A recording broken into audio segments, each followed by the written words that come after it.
வெற்றிவேல் முருகனுக்கு அரோகரா. என் அன்பு குழந்தையே, நீ யாரோடு சேர்ந்து வாழ வேண்டும் என்று ஆசைப்படுகின்றாயோ அவரை சந்தித்து நான் பேசிவிட்டு தான் வருகின்றேன். அவருடைய எண்ணங்கள் என்ன என்பதை நான் இப்பொழுது உனக்கு சொல்ல போகின்றேன். சில நேரம் நடக்காத விஷயத்தை நடந்திடுமோ என்று எதிர்மறை சிந்தனைகள் எதையாவது நீ யோசித்தால் அந்த சிந்தனை நிச்சயமாக நடந்தேறும் தங்கமே. ஆகையால் வாழ்க்கையில் நீ செய்ய இருக்கும் ஒவ்வொரு செயலும் வெற்றி அடைய வேண்டும் என்றால் நல்ல சிந்தனை தான் உனக்கு வர வேண்டும். நல்ல சிந்தனை மட்டும் உனக்கு வந்துவிட்டால் போதும். தீமைகள் எதுவும் உன்னை அண்டாது. ஏன் கர்ம வினைகள் கூட தள்ளி நிற்கும் தங்கமே. உனக்கு மனதளவில் தைரியம் பிறக்கும். இது எல்லாம் நடப்பதற்கு தெய்வ பலம் உனக்கு வேண்டும். அந்த பலத்தை நான் நிச்சயமாக உனக்கு தருவேன். ஆகையால் உன் பணிகளுக்கு இடையே என்னை மறவாதிரு தங்கமே. என் நாமத்தை கூறு. நொடி பொழுதேனும் உன்னை காப்பதற்கு நான் தயாராக இருப்பேன். நல்ல சிந்தனையோடு இரு தங்கமே.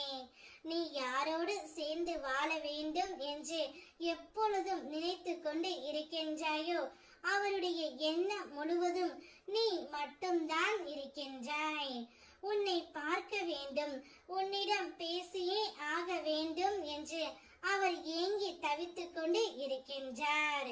எப்போது உன்னை தேடி வர வேண்டும் என்ற அவருடைய ஞாபகம் அதிகமாகவே இருக்கின்றது தங்கமே. நீ மீண்டும் ஒரு சாதாரண மனிதரை போல் கவலைகளை தூக்கி சுமக்க ஆரம்பித்து விட்டாய். அந்த கவலைகளால் உனக்கு கோபமும் எரிச்சலும் உண்டாகின்றது. நீ எல்லாம் அறிவாய். எந்த ஒரு நிகழ்வும் ஏன் நடக்கிறது என்பதை அறிவாய். ஒவ்வொரு இன்பத்தின் முடிவில் துன்பமும், ஒவ்வொரு துன்பத்தின் முடிவில் இன்பமும் ஒளிந்து இருப்பது உனக்கு தெரியும். எல்லாம் அறிந்தும் நடக்கும் நிகழ்வுகளை கண்டு உணர்ச்சி வசப்படாதே தங்கமே. உனக்கே உரித்தான பெரும் தன்மையோடு விட்டு கொடுத்து செல். இழப்புகளை ஏற்றுக்கொள். அந்த தவறுகளை மீண்டும் செய்யாதே. நீ உணர உணர கர்மவினை விலகும்.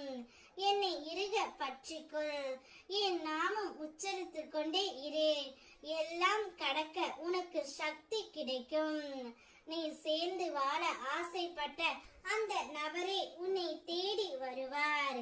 அவருடன் உன்னுடைய வாழ்க்கையை சந்தோஷமாக நீ வாழ். வெற்றிவேல் முருகனுக்கு அரோகரா.